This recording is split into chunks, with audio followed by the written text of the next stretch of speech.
Drinking is so involved in everyday culture, and especially I got sober in my mid 20s. And so, especially at that time in life, it is just such a part of what people do, how people socialize, how people date, how people do all the different things, right? So, it can be really hard. Hey guys, it's Erika Vishkalis, the host of your Sober Big Sister podcast, where we talk about how to navigate life while sober. Each week, we will answer questions and get vulnerable about sobriety, the good, the bad, and everything in between. Sometimes you just need a big sister to talk to. Whether you are newly sober, sober curious, several years in, or just want to support your sober friends and family, this is the podcast for you. We are never meant to be on this journey alone, and together, we don't have to be. Thank you so much for tuning in today and being a part of our community. Let's dive in. Welcome to another episode of Your Sober Big Sister. Your host Erika here, and I cannot wait to dive into today's episode. We are going to be talking about how to have a social life while sober. I know that can be tricky. I know a lot of people have questions about it, so I really wanted to answer a couple questions today about this topic. But first, what am I grateful for? So, do you know those friends? I call them errand friends, and they're friends you can just do life with. So today's a Sunday, the day that I'm recording, and earlier today I just went with a friend to Target, to Home Goods, and I ran some errands. We're doing some stuff in my house, and I needed to get a couple of things. And it was just so much fun to go with a friend and just spend that quality time together. It means so much to me because I don't know about you guys, but especially as you get older, it's like I don't want to have to always go out and spend money. I mean, yes, I was spending money running these errands, but they were errands I was going to do alone. And it's just way more fun to go with a friend. So I love those people. I love having good friends in my life. It is so incredibly important. So, the first question that we are actually going to talk about today is talking about friendship. It's a little bit long. So, the title is How Do I Tell My Friends? So, let's dive into it. So, I, 29 female, am newly sober from alcohol. It's been about a month. This is my second attempt, but my first attempt at going completely clean. The first time I went from drinking every day and night to only social drinking. It was an awful time for me. To this day, it's a complete blur. I don't even know how I managed to keep my job, let alone keep myself alive. At the time, I felt like it would be best to stick to socially drinking and then slowly wean myself off into a completely sober lifestyle. That never happened. As the years went on, it slowly started to pick up again at a rate of which I didn't notice until it was too late. 5 years later, I started again. It didn't get as bad as the first time. I noticed what was happening and immediately started making changes. There were slip ups, but I've now been completely sober for a month and 3 weeks. My last problem lies with my friends. I love my friends. They have always been there to help and support me, even now, but I've come to realize recently their conversations in our group chat have been including more and more talks about alcohol. Quote, I'm drinking this weekend or today.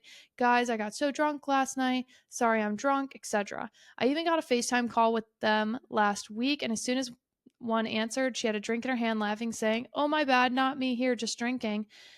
And I responded jokingly, saying, Yeah, especially in front of someone you know is trying to be sober.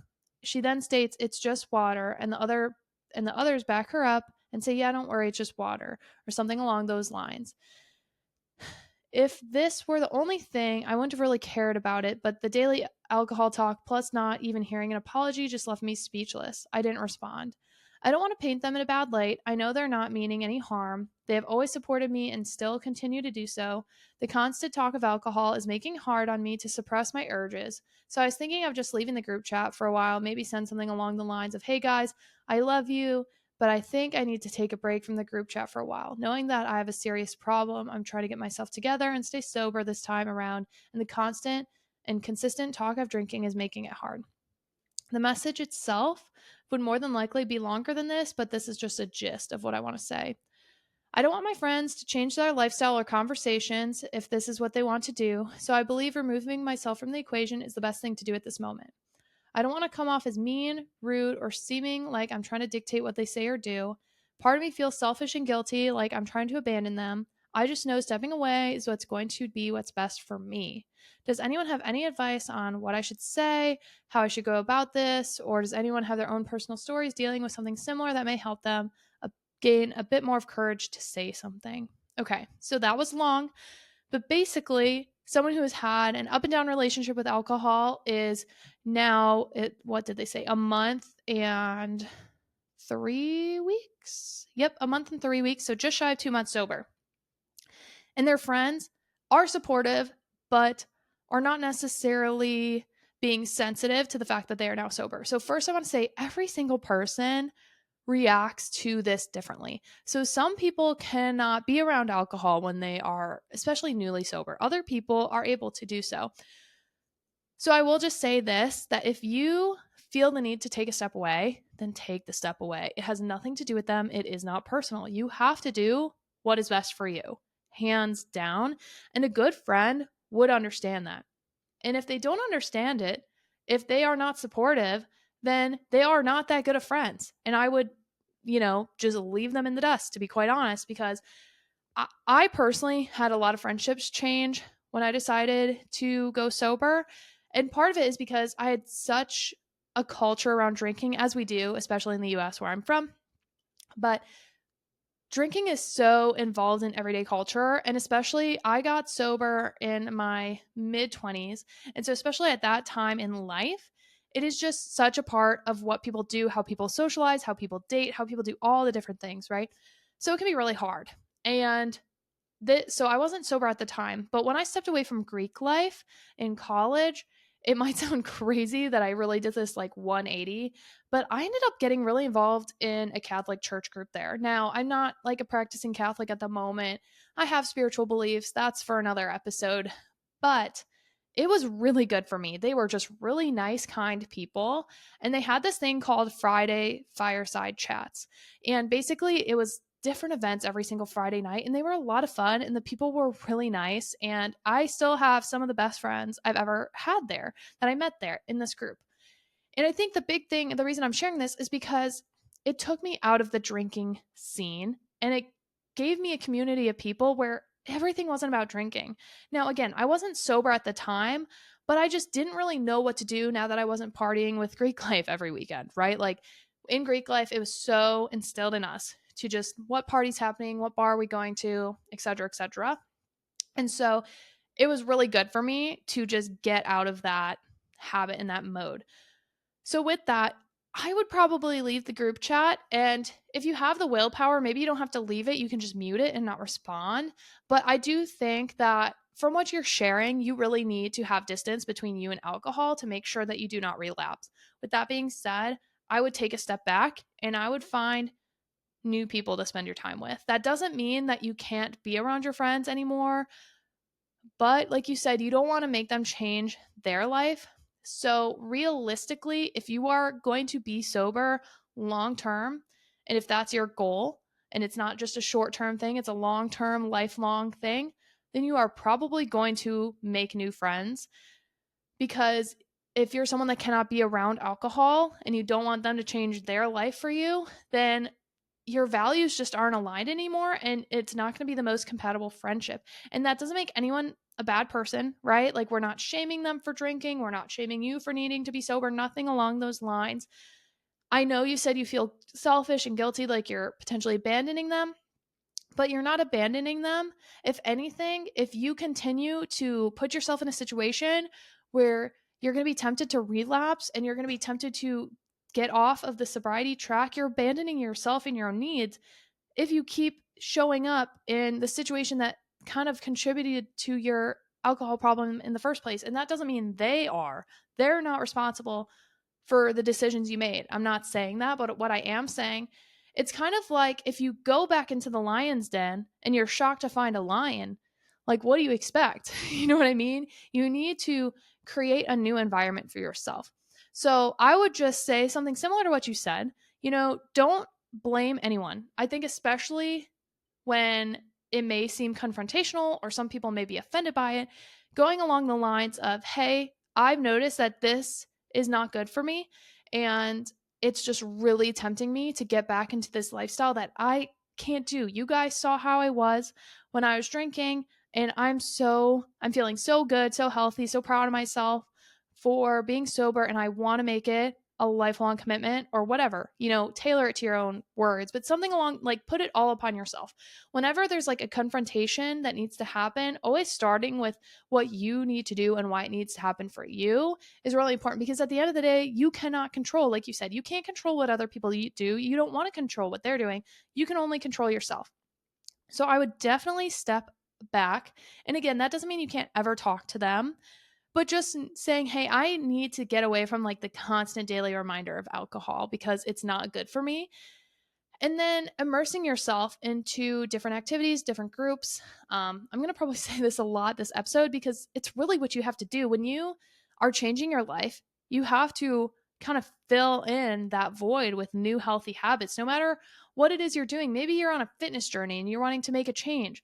Well, if you want to stop eating unhealthy foods, you need to replace it with healthy foods and find healthy foods that you like, right? So if you want to stop drinking, what are things that you enjoy to do that don't have anything to do with alcohol, that don't put you in scenarios where you're going to feel tempted? Because that's the worst thing you can do. You don't want to put yourself in a situation where you are potentially going to relapse. That's not fair to you. You seem to be very happy with your sobriety right now. And I really just know that the right people will be there for you. And maybe a friend or two from this group will be like, wow, I didn't mean to. I really want to be supportive. And maybe they can be your cheerleader on the side, right? Like I had a couple of friends that have been really supportive of me. And that's amazing. And the right people will be. I think that sobriety is an amazing filter to who should or shouldn't be in your life. Because if someone is going to judge you for doing what's best for you, you do not need them in your life. You do not. Okay. And that's not just with sobriety, that can be with so many different things. But sobriety is just a very tangible example, especially because drinking is so like deep in our culture. So I hope that helps. I hope that makes sense. Now, question number 2. I thought this one was so interesting. It's titled, Should I Isolate Myself at the Start of Sobriety? After a massive weekend where I embarrassed myself and acted like a mad person, I'm finally ready to go sober from alcohol and, I believe, an illicit substance that I'm not going to name. I only drink once a week, but that once a week is often a 15-hour bender and it's too much. Now, I want to respectfully tell my friends and family that I'm taking some time out for myself to get my shit together. I want to cease all contact for a few weeks while I kick start sobriety, but I wonder if this is a bad idea and a form of self-punishment. I just feel super overwhelmed and need a few weeks to really get to grips with the sobriety, but I wonder if this is setting myself up for depression or unrealistic sober living. I worry that 1, I'll be super depressed and sad, and 2, that I won't learn how to be sober in real life because I just avoided everyone. Does anyone have any advice for people who've done something similar? Okay, so I did not isolate. Well, no, I did not isolate myself at the start of my sobriety. I did have people around me who are supportive of my sobriety, and I think that's very important. So, first question, I would not do this. I do not think that self-isolating at the start of sobriety is a good idea. And I say that because oftentimes when you start a sober journey, you tend to feel isolated because you're doing something that's different than the norm. So I would not go out of my way to isolate. If anything, like I said in the first episode of this podcast, one of the reasons I started this podcast is to create a sense of community because it can be very lonely to live a sober lifestyle. Now, it doesn't have to be, but it can be, especially if you haven't found people that are supportive of it, or really just make it not a big deal. I mean, in my opinion, this is just my opinion, so take it as it is. I think the best way to end up is where it's just a non-issue.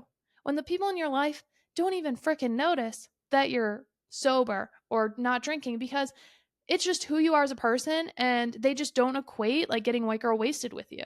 You know what I mean? And I've been there. Like, I actually can very much relate to this because I'm not someone that drank all the time either. And I didn't go on 15-hour benders, but I would black out and I would do stupid crap all the time. I was a hot mess express. And I finally just got tired of my own nonsense. I just got tired of myself. And I was like, I can either keep going down this path and probably end up dead or in a really bad situation or in jail or something, or I can get my life together, right?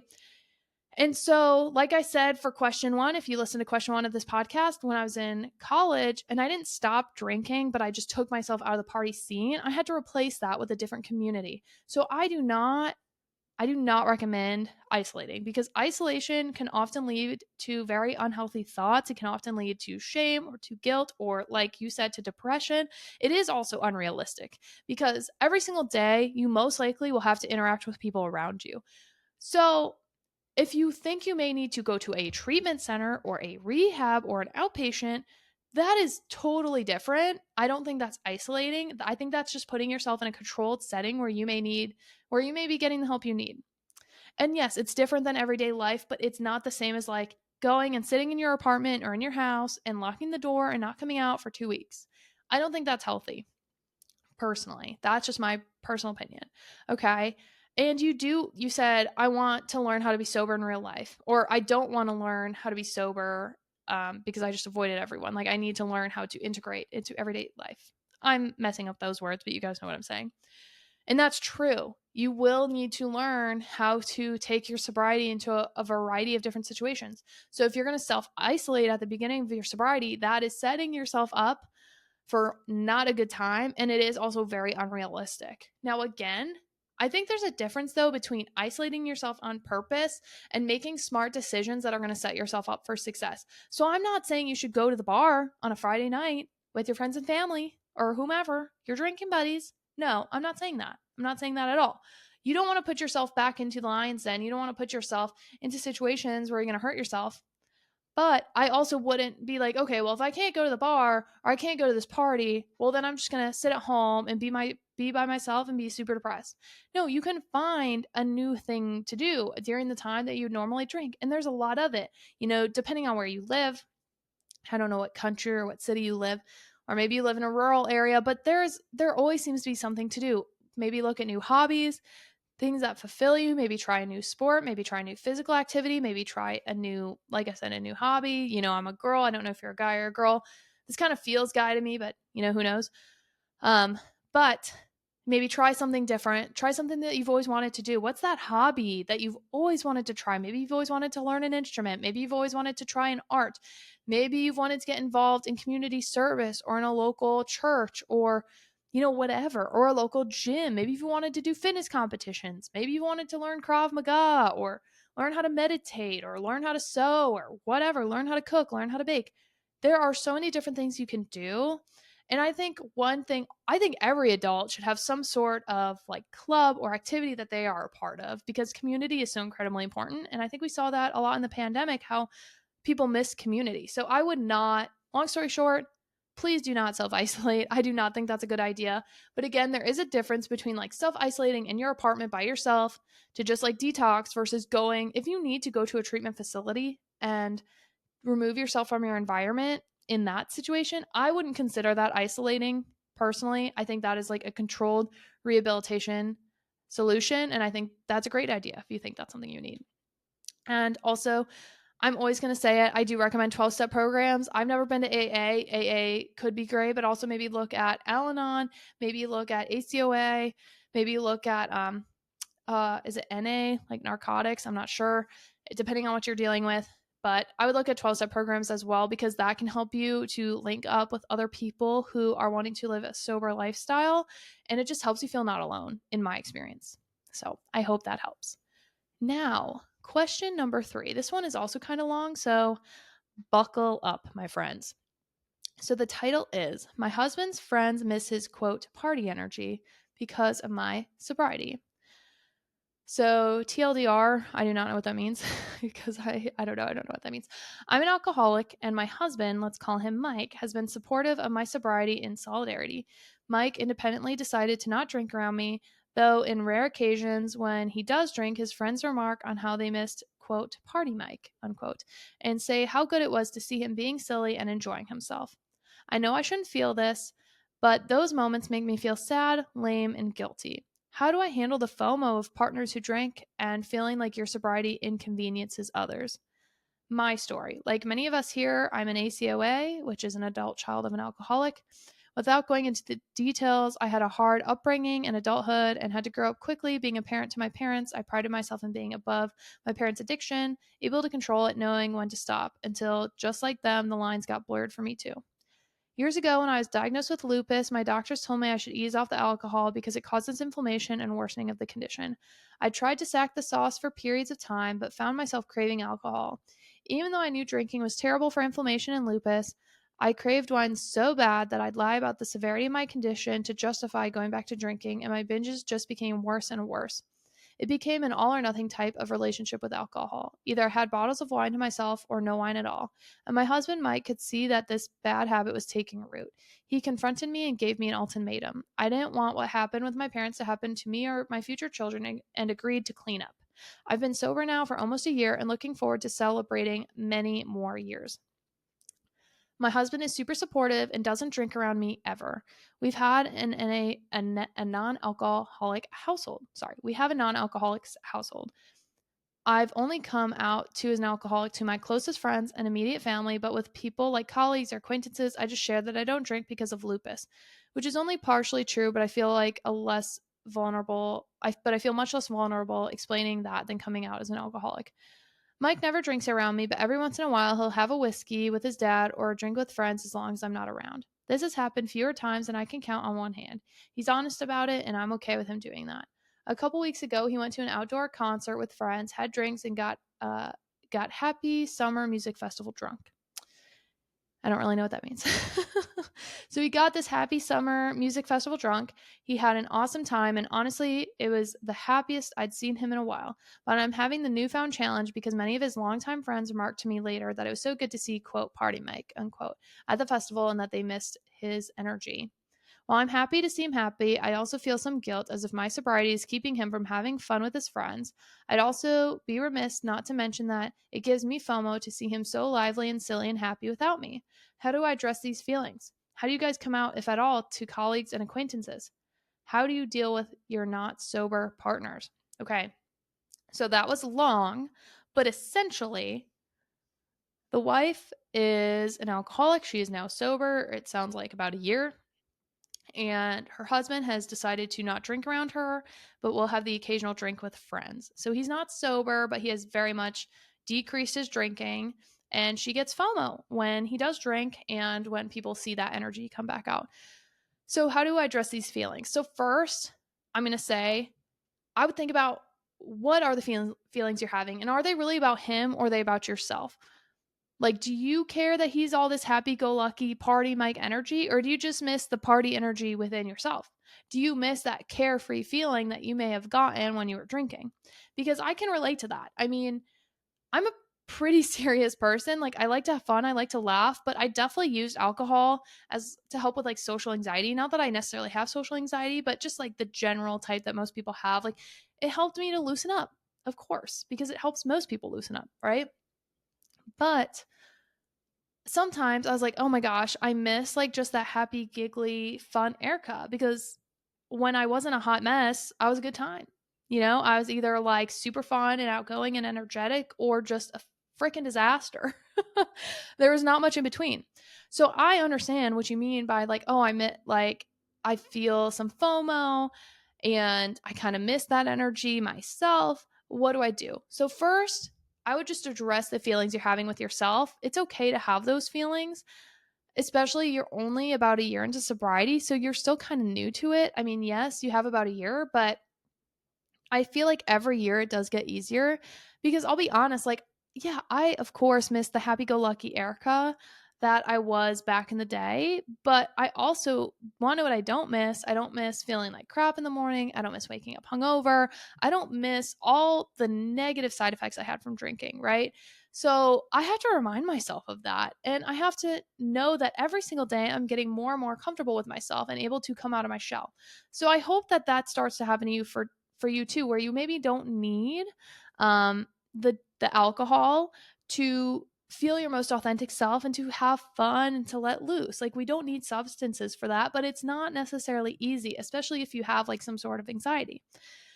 So I would first realize that you're probably projecting. I don't want to like tell you you're projecting, but you may be projecting. So I would just take a look in the mirror and be like, is this about me? Is this about him, or is it about me? It's probably about you a little bit. And I say that because you said it gives you FOMO. Okay. So I'm not trying to like diagnose you or anything like that, but you said it gives you FOMO. So you are allowed to have your feelings. Like, you are allowed to feel whatever way you're feeling, but I would not recommend putting that onto your husband. I think it's really amazing that your partner has decided in solidarity to not drink around you. But that being said, if he is not someone with a problem, if he is not someone that needs to be sober, then I would figure out how you can cope with the fact that he will probably have a couple drinks a year or whatever the case may be. And I would encourage him to have those times with his friends so that when he's around you, he's not tempted. And when he's around you, he is able to just be a fully present partner, right? Now, one of the things that we're talking about today as well, and one of the reasons I even started this podcast was to reduce the shame that so many people have around this topic. And you said that you usually say, "Oh, I don't drink because of my lupus," and you do that because it's just less vulnerable. I get it. And I'm not saying that you need to go tell everyone your deep, dark secrets. I'm really not. That being said, though, if it's like one of your husband's really good friends and they're commenting on, "Oh, we miss Party Mike. Oh, we miss him. He's so much fun," and you're getting FOMO, I'm not saying in that moment you need to tell them that you're sober, but it could be good context for them to have, because maybe you can say, "Hey, you know what? I'm so happy that you guys had such a good time.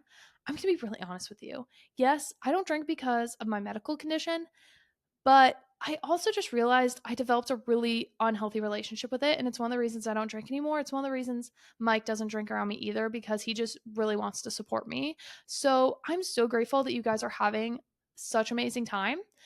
I just ask, can you kind of keep it to yourself, the feelings about missing him, like kind of being a partier? Can you, like, I'm so glad you guys are having that. I'm so glad he's able to get away and let loose and have that experience with you, because he doesn't need to be sober. So that's okay. But I do. And so I kind of need to take myself out of the equation in that regard. Thank you guys so much for being there for my husband. But I just ask that you don't really share that with me. I think that's okay to say. I think especially if it's like a good friend of your husband's that probably is thus a good friend of you in your life in some way, shape, or form, I would just get a little vulnerable with them, because if they know, they're less likely to judge you for that. They might be way more understanding, and they'll probably have a lot more respect for your husband as well, and be like, "Oh," instead of being like, "Oh my gosh, he's such a downer, he just doesn't drink anymore," be like, "Oh no, he is like being there for his wife. He's being an amazing husband. That's why Party Mike isn't out as much." So now, how do you come out to colleagues or acquaintances? Here's the thing.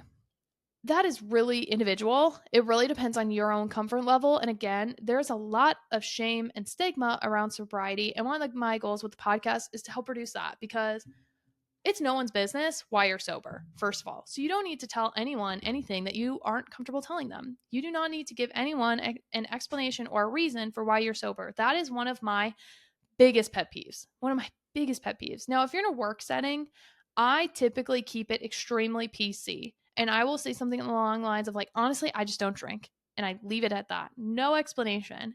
And if someone pushes, I will say something along the lines of, "You know what? It's just, I had a lot of fun." I kind of like make a joke of it. I'm like, "I had a lot of fun when I was younger, and I realized it just doesn't sit well with me anymore. I don't really like who I am when I drink, so I just choose not to." You could keep it super light. Now, I wouldn't necessarily do this, especially I would not do this in a work situation, but I have had people who are rude to me about it and are very, very pushy. And when someone is rude and when someone is pushy, I'm going to make them uncomfortable because they're making me uncomfortable.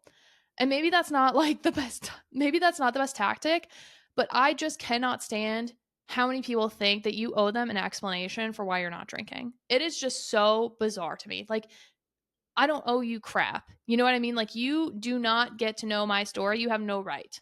Right? Like, no one deserves it. Like, it's just mind blowing to me how so many people, especially in my situation, so many people asked me, like, questioned me more about like why I was sober versus why I would freaking black out all the time. Like, you know what I mean? I was like, so you guys didn't question me when I was just an absolute cluster and a hot mess and like a disaster, but you guys question me why I'm sober? Like, make it make sense. So if someone is being pushy or rude, I tend to make them uncomfortable. And I'm like, because I used to black out all the time. And I realized I have an unhealthy relationship with it. That's why I don't drink. Does that make you happy? You don't have to end that last part, but I just will make them uncomfortable. Or I'll be like, because I'm an alcoholic. That's why. Boom, done. And you don't necessarily need to say that. I wouldn't say that to a colleague. If you're in a work situation, laugh it off, be PC, and just deflect, deflect, deflect if you want to. Again, though, I have found in work situations, people tend to not ask questions. I will just leave it as, oh, yeah, I just don't drink. And you can always fall back on the lupus. Okay. Like, especially in a work situation, I would probably do that. Unless it's like a colleague that's also a very good friend of yours, like a best friend or something. But I wouldn't just tell like your boss or your manager or Leslie that sits in the cubicle over, that's like a really just a work friend, but that's about it. Like, you don't see them outside of work. I would not get too deep on that because it's not their business unless you want to. Now, how do you deal with not sober partners? Okay. So every single person is different. I'll be honest, I might not be the best person to answer this question because I am comfortable around other people drinking. I don't need to monitor what other people do around me. Um, you know, I just have found coping mechanisms to help me be around it. So, for example, if say I'm at a work function and everyone is drinking, you know, in my line of work, there have been many like a happy hour that you go to with colleagues, or maybe, you know, when we're trying to get new business, like we'll host a happy hour. Like at a recent conference, my the business I work for, they hosted a happy hour for different representative from different schools to be there, right? And so I went, but I don't drink, but no one needed to know that. So I just ordered a mocktail. And a lot of times people are not going to ask what's in your cup.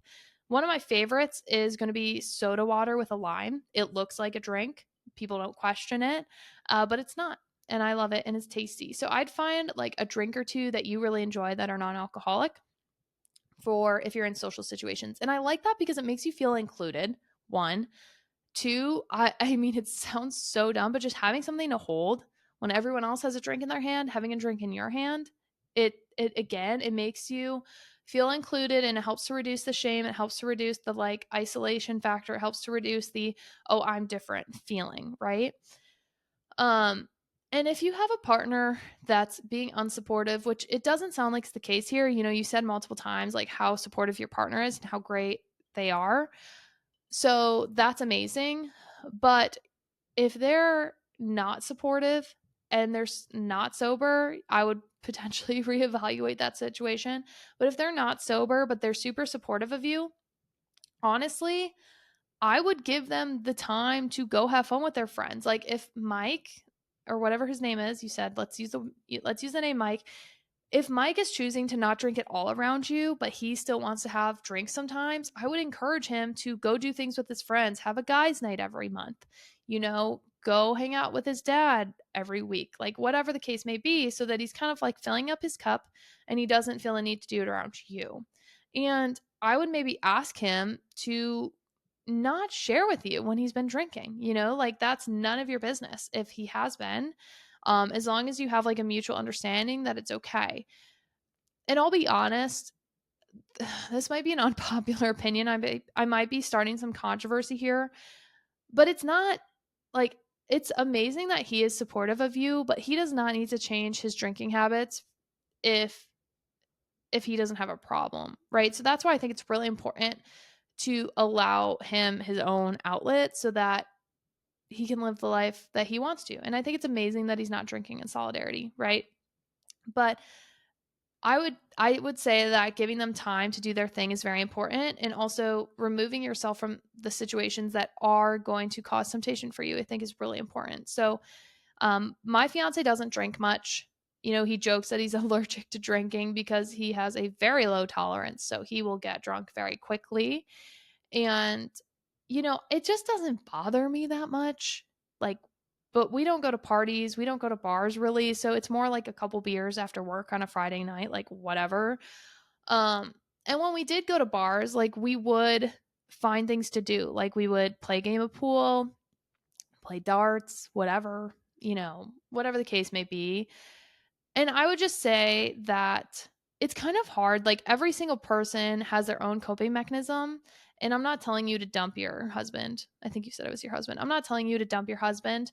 But if it gets to a point where you have to be around people who don't drink and he won't stop drinking and he's doing it in front of you, which does not sound like the case, okay? But like, let's say you're in this situation, I would rethink it, you know? So, how do you deal with your not sober partners? I think at the end of the day, you just need to separate that part of your lives in the sense of if he's going to take time to go drink, I would leave yourself out of it. I would not partake if you can't be around it without threatening your own sobriety. You know what I mean? Um, but I would create that space for him to go have those memories and make those memories and do what he needs to do for himself. So I hope that helps. Sorry if that was a bit repetitive. That's a tough question because it really is just igniting things within you. It is triggering things that you have going on. And that happens so often. There's no shame in that. Like, I hope you do not take this as like shaming or talking poorly or anything like that. That's not what I'm getting at. But I don't think his friends did anything wrong per se, but your feelings are valid. It makes sense why you would feel FOMO. So I would just think about, okay, like how can I avoid that in the future? Maybe you and your husband need to find a new tradition that you love to do together. Maybe find an activity that you love doing together that you do every couple weeks or whatever the case may be. And just really take that intentional time together so that when he's off with his friends or with his dad doing his own thing, that your cup is already filled so you don't need to worry about what he's doing. You know, I also think it's just really important to give like your partner's independence in a relationship. You don't want to control people, and it can be a very slippery slope. So, especially like mentioning that you are an ACOA, you know, look at the laundry list. You don't want to control your partner, you know, and that can be tough. Not that it's tough, you know what I mean? Like, it can be tough because I can see easily how it'd be like, well, you said you're not going to drink around me. So, like, what are you doing? Like, this hurts me. But it's not about you, it's about them. Okay. So, we are going to end with this last, actually, okay, these two questions kind of go together for me. So, question 4 and question 5. First, I'm going to take a quick drink. So, water break. Okay. Question number 4. How do I stay sober in social events? So, I'm a guy who recently made the decision to go sober, and it seems all the universe seems to disagree with it. I get social invites where almost everybody drinks, and if I don't drink, it would just look weird. So, I end up drinking, and it ends up with 20 drinks by the end of the night, and I'm completely destroyed. I don't want to completely refuse the social events where I'm being invited and destroy my social life. How do I get through this situation? And then I'm going to just do question 5 and or 4 and 5 at the same time because I really think that they go together. So the next question is, what fun little drinks do you like to bring or order at social gatherings where other people are drinking alcohol? I'm in my adult sobriety era. Everyone is drinking and there's a lot of socializing that includes alcohol being around. If you're not at a bar ordering a mocktail, what drink do you make or bring for yourself when you're in someone else's home? LaCroix is good for that carbonated seltzer effect, but I want to start mixing it up. Okay, so these things kind of go together. So how do I stay sober at social events? By getting a mocktail, dude. I mean, not to be blunt, but that's what I would do. That's what I have done. Okay. Because my first year of sobriety, I was still pretty young. I was doing a fellowship. So the fellows and I would go to the bar, not constantly, but every so often, you know. And you want to maintain a social life. You want to be able to go out. You want to feel normal and you don't want to be isolated. And I think that's completely understandable. And I get that. Okay. So, how do you go through this situation without destroying your social life? So, first of all, I think you need to go in prepared. You need to go in knowing what you are going to drink. So, I have a go to 2 or 3 orders that I really like. So, I think I said this already this episode. So, sorry for the repeat offense, but I really like soda water with a lime. Why? Because it looks like a mixed drink. You can add a little grenadine if you want. It looks like a mixed drink.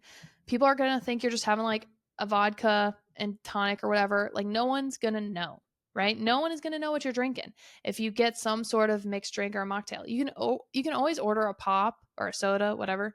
Because a lot of people will think, oh, it's a Jack and Coke or something, you know, if that's what you want to do. So I will either order a Diet Coke, I will order a soda water with lime, or I really like ginger beer. That's a lot of fun. But also like there are a lot of good non-alcoholic beer options if you're a beer person. You know, a lot of the major alcohol brands have their own NA version. Like I like Heineken 0.0. I think there's like a Busch Light NA. I think honestly, almost every single major like beer brand that you can think of has a non-alcoholic option. So if you really want like the taste of beer, you can do that. There's also a ton of different companies now that make non-alcoholic, more craft beer, if you like IPAs and stuff like that, or um, like dark brews. You know, I really like Partake. I think Partake is a really good company. They have a lot of different types of beers or non-alcoholic beers. I also really like Athletic Brewing Company. Sponsor me. Those are such good drinks. Like they're very good. And if you're not paying attention, you wouldn't know that it's non-alcoholic. Like they taste like normal alcohol, in my opinion, and it looks like a normal craft beverage can, right? So that can really help. I don't think that you need to refuse social invites if you're strong enough to stay sober in that scenario, but it sounds like you're not. So I would reevaluate if you really want to go hang out with people where you typically are going to end up having 20 drinks in a night. If you're trying to stay sober, that is not the best equation. So going in with a plan is extremely important.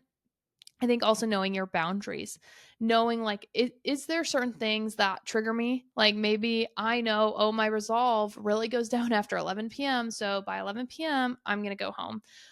Also, really surrounding yourself with people who support your sobriety. Like that's a big part of this episode is having a social life. I think really prioritizing your sobriety, like it has to happen. If you want to stay sober at social events, you have to make an effort. It's not just going to magically happen.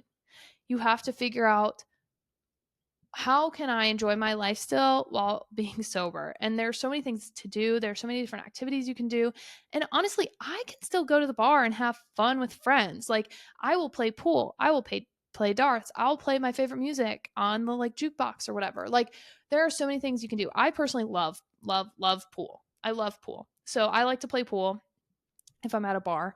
I know some bars have like ping pong or old school like games or whatever.